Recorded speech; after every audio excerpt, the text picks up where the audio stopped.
믿음을 붙잡고 절대 순종했을 때 바로 예수 그리스도를 드러내고 하나님의 나라를 세워가는데 우리가 다 귀하게 쓰임을 받는다는 그런 교훈을 주는 것입니다.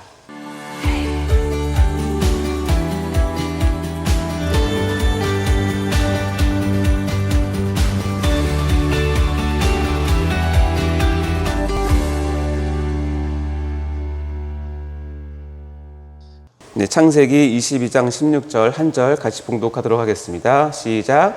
이르시되 여호와께서 이르시기를 내가 나를 가리켜 맹세하노니 내가 이같이 행하여 내 아들 내 독자도 아끼지 아니하였은즉. 아멘. 자, 제가 재미있는 또는 또 생각해 볼 만한 질문을 하나 드려보도록 하겠습니다. 다음 보여지는 두 개의 시험 중에서 어느 것이 더 어려울까요? 첫 번째 시험은 이겁니다. 나의 생명을 노리는 원수를 죽일 수 있는 기회에서 죽이지 않기. 이것과 두 번째 테스트인데요. 내가 가장 사랑하는 독자 아들을 살릴 수 있는 기회에서 죽이기. 자, 둘 다 판단의 기준은 하나님의 명령 때문이라는 공통점이 있긴 합니다. 자, 여러분은 둘 중에 하나를 지금 선택해야 한다면 어떤 것을 선택하시겠습니까? 물론 둘 다 쉽지 않죠. 네, 사람마다 그 선택이 다 다를 것입니다. 우리가 지난 새벽에 기억하시겠지만 첫 번째 시험은 일단 다윗이 아주 멋지게 통과를 했습니다. 그래서 사울왕의 입을 통해서 하나님은 다윗의 언약, 즉 다윗 왕조를 축복하고 그 계보에서 메시아를 주시는 그 언약을 다윗이 이 시험을, 첫 번째 시험을 통과했을 때 확증하는 은혜를 주셨습니다. 그리고 오늘은 이제 이 두 번째 시험에 막닥들인 신앙의 선배를 가지고 한번 이야기해 보려고 합니다. 뭐 다들 눈치채셨겠지만 이 믿음의 조상으로 알려진 아브라함의 이야기입니다. 뭐 결론적으로 미리 말씀드리자면 아브라함 역시 이 두 번째 시험에 멋지게 통과를 합니다. 그래서 하나님께 엄청난 감동과 위로를 선사한 인물이 됩니다. 자, 어쨌든 아브라함은 이 사건을 통해서 하나님께서 창세 전에 이미 예정하신 메시아, 즉 그리스도 예수를 우리 가운데 보내신다는 그 놀라운 신비를 아브라함의 언약에 좀 더 밝히 드러내는 축복의 통로로 쓰임받게 되는 계기가 됩니다. 왜냐하면 이전에 하나님께서는 아브라함에게 6번이나 나타나셔서 아브라함의 언약을 알려주십니다. 그 언약의 주된 내용은 뭐냐면 네가 축복을 받을 것이다. 그리고 네 자손은 큰 민족을 이룰 것이다. 그리고 내 후손에게, 내 자손에게 넓은 땅을 주겠다라고 하는 그런 아브라함의 축복의 내용을 6번이나 말씀하셨습니다. 그런데 오늘 이 사건, 이제 여러분 다 아시지만 아브라함이 이삭을 바치는 이 사건을 통해서 7번째로 하나님께서 아브라함에게 아브라함 언약을 알려주시면서 비로소 메시아 예수 그리스도를 계시하는데 이 사건을 사용한다는 것입니다. 이것은 아브라함의 언약 중에 핵심 중에 핵심이자 우리 기독교가 가지고 있는 복음의 기초가 되는 매우 중요한 내용이 되는 것입니다.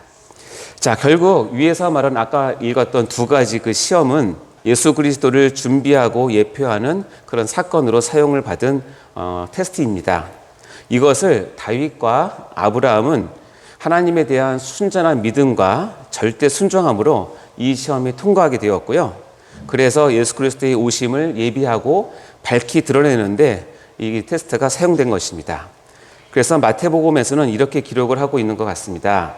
신약을 여는 첫 구절인데요. 마태복음 1장 1절 읽어볼까요? 시작.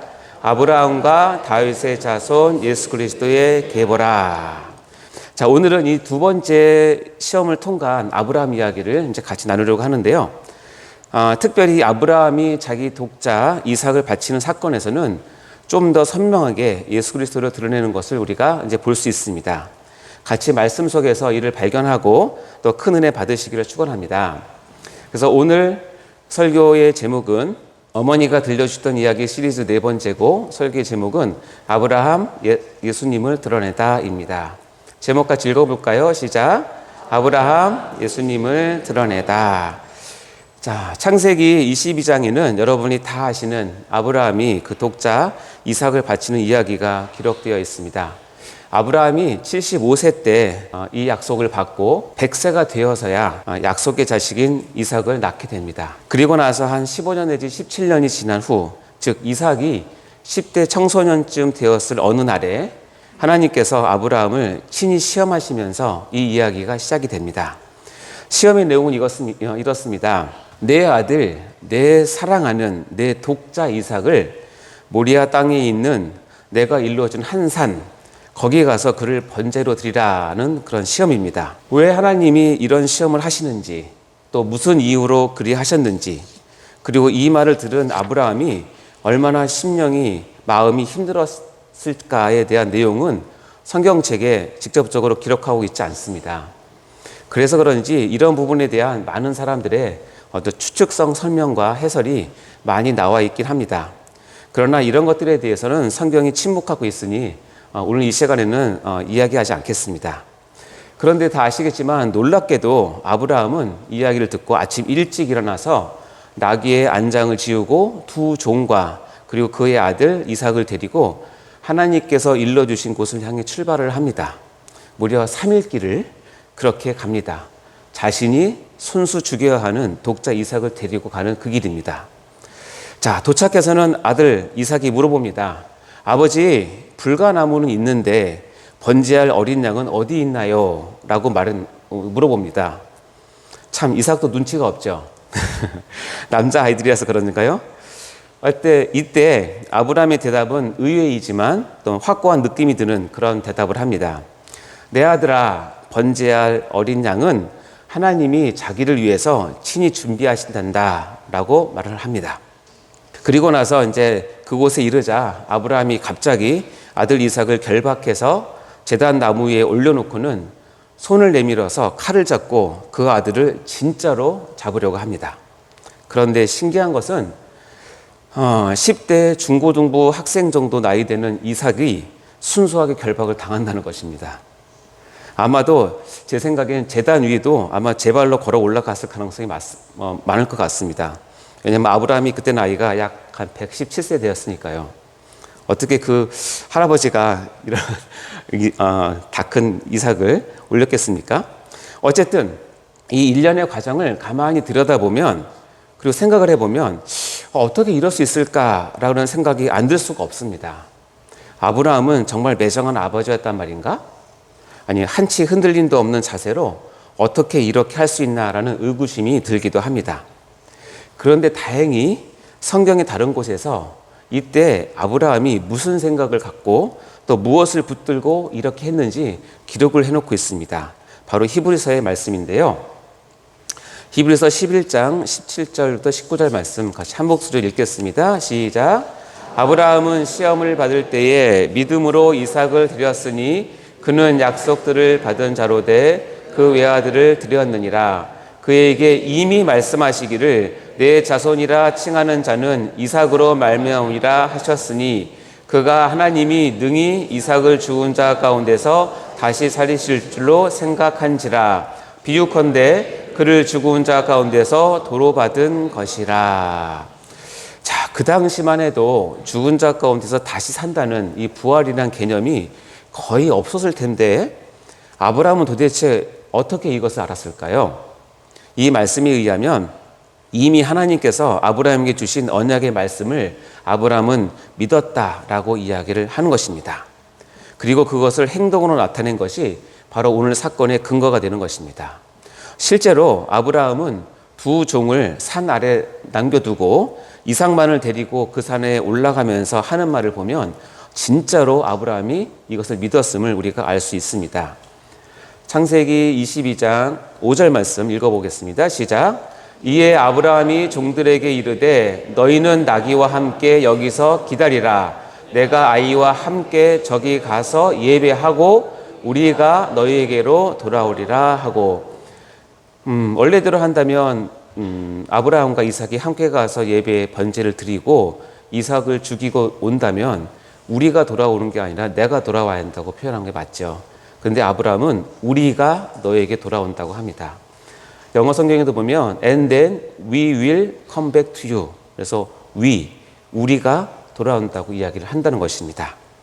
그러니까 진짜로 아브라함은 그 산에 제단에서 이삭을 번제로 바치면 하나님께서 다시 살리신다고 믿은 것입니다. 왜냐고요? 이삭만이 하나님께서 약속하신 대를 이을 바로 그 자손이라고 말씀해 주셨기 때문에 그렇습니다. 이것을 아브라함은 믿은 것입니다.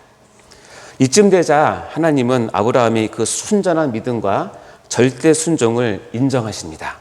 그러면서 이렇게 말씀하십니다. 내가 내 아들 내 독자까지도 아끼지 아니하였으니 내가 이제야 내가 하나님을 경외하는 줄 아노라 라고 그런 말씀을 해주십니다. 그리고 하나님께서는 아마도 크게 감동을 받으신 것 같습니다. 왜냐하면 하나님은 자기 독생자 예수를 죽는 데까지 내어주어서 죄인을 구원할 방도를 이미 창세전에 예정하시고 작정해 놓으셨는데 이 하나님의 마음을 알아주는 듯한 아브라함의 믿음과 순종이 아마도 하나님께 큰 위로를 그리고 감동을 주었을지 모르겠습니다. 이 사건을 준비하신 하나님의 생각, 의도는 무엇이었을까요? 단지 아브라함이 자기 아들 이삭보다 나 하나님을 여전히 더 사랑하는지를 알고 싶으신 것이었을까요? 물론 그것은 표면적 이유는 될 수 있을 것이겠지만 그게 다는 아닌 것 같습니다.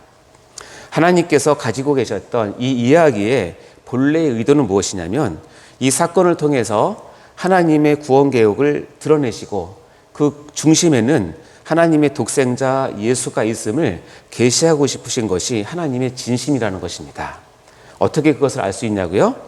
이 사건의 마지막에서 하나님께서 너무 기뻐하면서 아브라함에게 해주신 7번째 언약, 즉 다시 말씀해 주신 그 말씀을 우리가 보면 알 수가 있습니다. 그 말씀은 창세기 22장 16절부터 18절 말씀인데요. 이 말씀을 읽기 전에 제가 잠깐 보면 이 세 구절이 있는데 이 세 구절은 히브리어의 글쓰기 법칙 중에 하나가 잘 적용되고 있는 것을 알 수 있습니다. 수미쌍건법이라고 하는 문법의 규칙인데요. 문장의 머리와 꼬리에 같은 내용을 두고 가운데 부분을 강조하는 문법 구조 방식입니다. 자, 보시면 이르시되 여호와께서 이르기를 내가 나를 가리켜 맹세하노니 내가 이같이 행하여 내 아들 내 독자도 아끼지 아니하였은즉 이라고 하는 말과 제 밑으로 가면 A 다시가 있죠. 이는 내가 나의 말을 준행하였음이니라 하셨다 하니라 라고 같은 내용이 같은 의미가 앞뒤에 있고요. 그 가운데 가장 강조하고 싶은 말이 B로 들어가 있습니다. 그 B 부분을 읽어볼까요? 시작. 내가 내게 큰 복을 주고 내 씨가 크게 번성하여 하늘의 별과 같고 바닷가의 모래와 같게 하리니 내 씨가 그 대적의 성문을 차지하리라. 또 내 씨로 말미암아 천하 만민이 복을 받으리니. 이 중요한 언약의 핵심 내용, 여기 보면 내 씨로 되어 있는 것은 이제 우리는 알죠. 이 내 씨가 누굽니까? 메시아, 즉 예수 그리스도를 예표하는 그런 단어입니다. 이것을 주기 위해서 A와 A-에는 바로 뭐냐면 아브라함이 순전한 믿음을 가지고 절대 순종을 한 것을 분명히 밝히고 있는 것이죠. 서두에서 말씀드린 것 같이 그동안 6번 있었던 아브라함에게 주었던 언약의 내용에는 포함되어 있지 않는 메시아에 대한 약속이, 그 계시가 아브라함이 하나님이 시험에서 이 부활이라고 하는 믿음을 붙잡고 놀랍게 통과를 하자 하나님께서 7번째로 주시는 아브라함의 언약에 언젠가 오실 메시아 예수 그리스도를 아주 분명하게 넣어준 것입니다. 내시라고 하면서 말입니다. 이것을 언약의 점진성이라고도 표현하는데요. 따라서 아브라함이 이삭을 바치는 이 사건에서 우리의 눈과 관심은 아브라함이 얼마나 힘들었는지, 이삭이 얼마나 순종했는지 물론 중요하지만 그것이 중요한 것이 아니라 하나님께서 보여주고 싶었던 구원의 핵심인 예수 그리스도께 우리의 초점을 맞춰야 된다는 것입니다. 그래야 이 사건을 주신 하나님의 원래 마음을 우리가 읽어드릴 수 있는 것입니다. 그럼 이 이야기에서 예수님을 예표하는 내용을 한번 살펴볼까요? 창세기 22장 13절 14절 말씀 읽어보도록 하겠습니다. 시작. 아브라함이 눈을 들어 살펴본즉 순양이 내 뿌리 수풀에 걸려 있는지라. 아브라함이 가서 그 순양을 가져다가 아들 대신하여 번제로 드렸더라. 아브라함이 그 땅 이름을 여호와 이레라 했으므로 오늘까지 사람들이 이르기를 여호와의 산에서 준비되리라 하더라. 아멘. 자, 여기 보시면 아브라함이 이야기했던 하나님께서 자기를 위해서 친히 준비하실 거라고 했던 그 어린 양은 여기 말씀해 보니까 실제로 하나님께서 순양을 준비해서 이삭을 대신해서 번제의 제물로 사용하신 것입니다. 대속의 제물이 대신 예수 그리스도를 연상케 하는 장면이죠. 그리고 더 중요한 것은 아브라함은 그 땅의 이름을 여호와 이레라고 명명을 합니다. 이 여호와 이레의 뜻을 알려주셨는데 여러분 다 아시겠지만 여호와 이레는 여호와의 산에서 준비되리라라는 뜻이라고 합니다. 그런데 이 구절을 원어인 히브리어를 자세히 살펴보면 이렇게 표현할 수 있는데요. 여호와의 산에서 그가 준비되리라 또는 여호와의 산에서 그가 보여지리라 라는 뜻입니다. 여호와의 이레라는 뜻이. 여기서 준비되리라 라는 히브리어는 예라에라는 것인데 여기는 남성 3인칭 단수가 포함되어 있는 동사라서 앞에 그가라는 말을 넣는 것이 분명합니다. 그러니까 여호와의 산에서 남성 3인칭 단수인 그가 준비되어진다. 그가 보여진다는 그런 의미입니다. 자, 그럼 이 그가 이게 누구일까요? 이게 누구일까요? 유대인들은 아브라함이 이삭을 바쳤던 모레아 땅의 그 산이 수백 년이 지난 후에 솔로몬의 성전이 터가 되었다고 믿습니다. 그리고 성경 연구에 의하면 거의 정설로 받아들여지고 있습니다.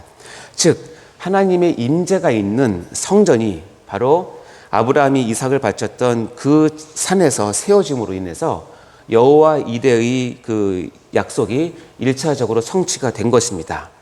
그리고 더 나아가서 약 900년이 훨씬 지난 후에 바로 그곳에서 한 분 예수 그리스도께서 십자가에 달리심으로 인해서 바로 그곳에서 예수 그리스도의 구속이 완성됨으로 인해서 여호와 이레의 약속이 온전하게 그리고 완전하게 성취되는 것을 우리가 알 수 있습니다. 이것이 바로 여호와 이레의 참 뜻인 것이죠. 따라서 아브라함이 이삭을 드리는 사건의 핵심은 아브라함이 하나님께 제시한 그 시험을 믿음과 순종으로 통과했을 때 예수 그리스도의 구속 사건을 좀 더 명확히 드러내고 계시를 분명하게 했다는 것에 있는 것입니다. 그래서 예수 그리스도는 아브라함과 다윗의 자손이라고 불리는 것에 조금도 주저함이 없으신 것입니다.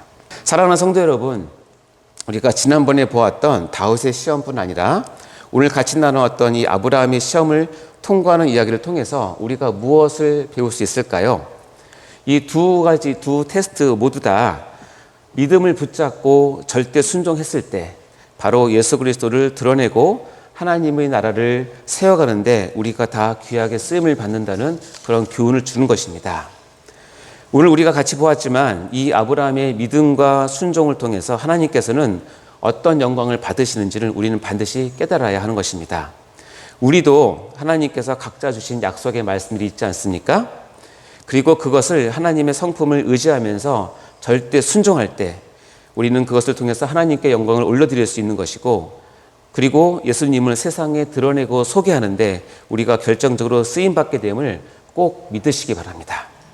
그리고 이것을 간절히 소망함으로 각자의 사명이 되기를 주님의 이름으로 축원합니다.